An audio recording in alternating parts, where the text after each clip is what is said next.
Hello, this is Robb Lawton. Once again, I'm talking to classical concert pianist Nurry Lee about various aspects of her musical journey playing classical music. Speaking as a jazz pianist, I'm fully aware that the music played in this idiom can be endlessly interpreted and improvised. In fact, it is most essential that the musician finds his own voice in order to express individuality. In the case of classical music, however, there are other priorities. I've always wondered how much scope that there is for a classical pianist to interpret well-known pieces of music.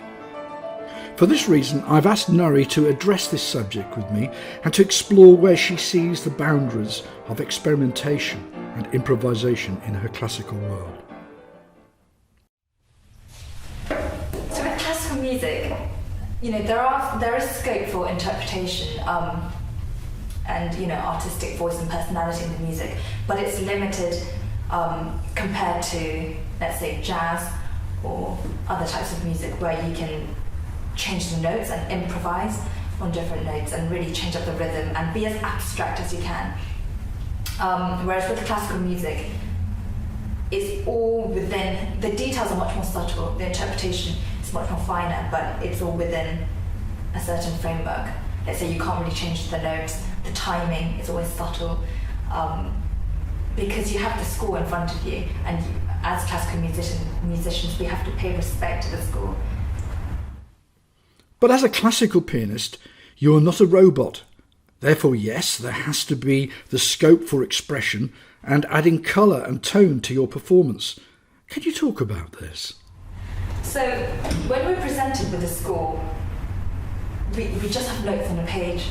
And what we don't want to do is just simply play the notes on the page and play almost robotically. So, this is a piece of Chopin that I'll play, all correctly, but very robotically.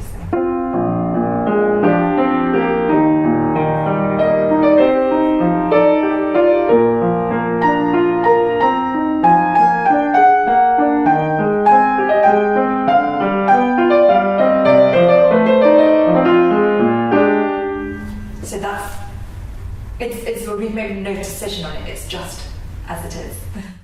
Well, I have to say that was very well played as it was, but I can certainly hear the lack of subtlety. Please continue. So, when we're interpreting a piece, we have to make decisions on the voicing, the timing of the music, sort of the poetry and the message and the emotion behind the music. And they're very subtle details, but for example, I'll play the same piece of music with a little bit more imagination.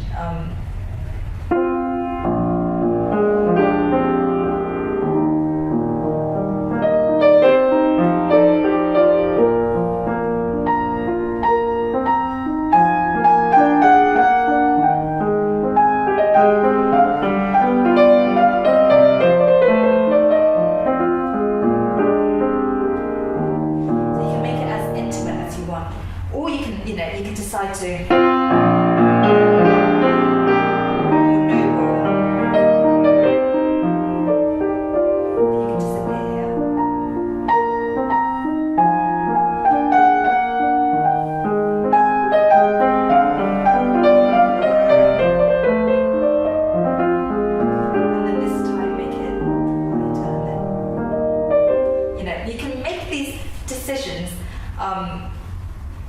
and you pick the one you find most convincing and that speaks to you most, but and then perform it. And I think you can try it different ways, and every time you play the same piece, it might be different.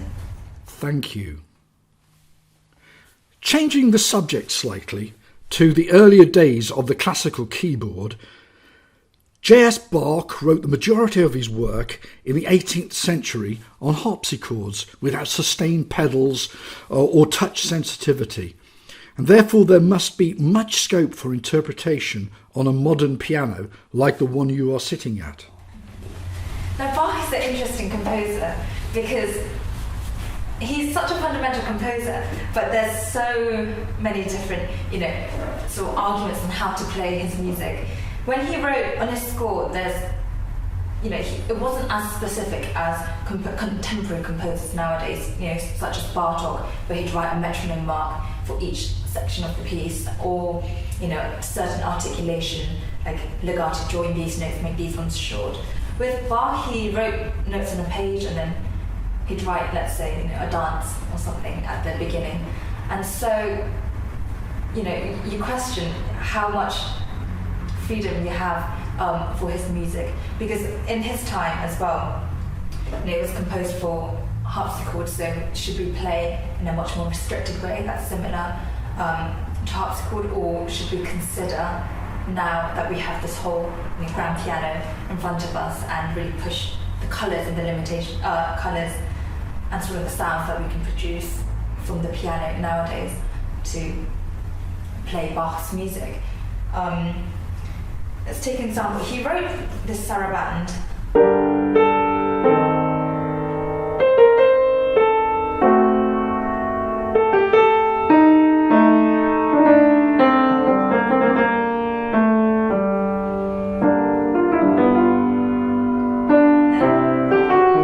Should we play without any pedal? Should it be dry?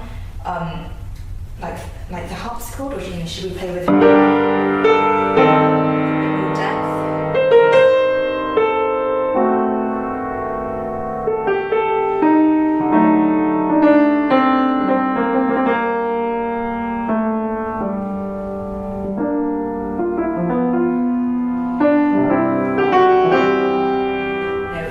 which ones should we do? There's also a question of articulation and tempo when playing Bach, and touch. So all these choices are sort of ours to do. Well, thank you for that example. I have heard you speak before of the triangle between composer, musician and audience, and how you have to find the right balance between these three. Could you reiterate some of your thoughts on this, please? Okay, so this sort of composer, performer and the audience. I think, of course, as performers, we have to bear in mind the composer and the work that he has written. Essentially, all we have is the score in front of us, and that's the way we can sort of interpret the music behind it.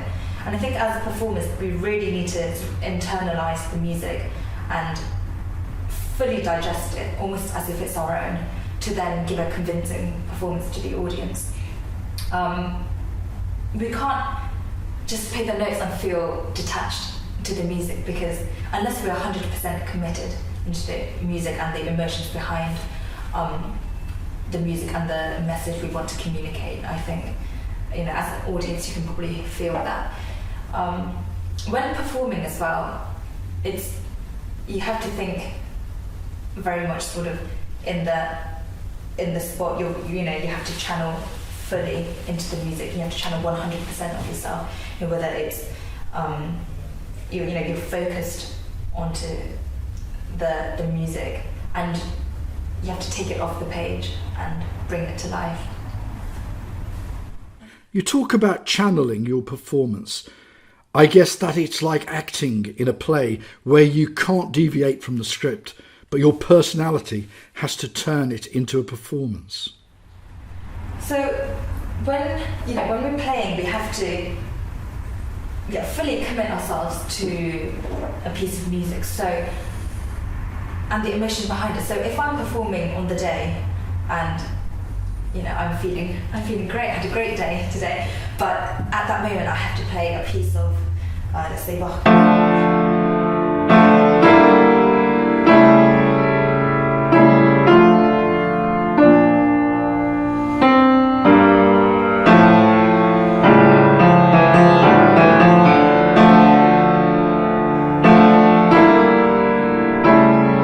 We have to feel the emotion.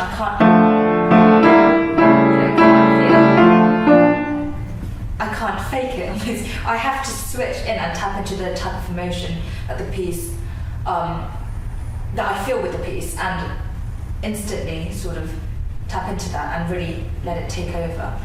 I think it's very hard to sort of play a piece of music without feeling and like focusing 100% onto the music. I can't really be thinking about anything else because I need all my energy to pour into the music, especially great works, for it to then come out of the piano and connect with the audience. Because if there's a block between me as a player to the instrument, then to the audience, then it's not going to come out, it's not going to communicate or flow in one direction. So I think as performers, we can't, we're always fully sort of connected to the music in that moment. That's brilliant. Thank you for your explanation. I know that there are so many other related subjects that we're going to want to explore with you in the future. Right now, will you play us out with a fragment of Bach's Chaconne, which was of course adapted for piano?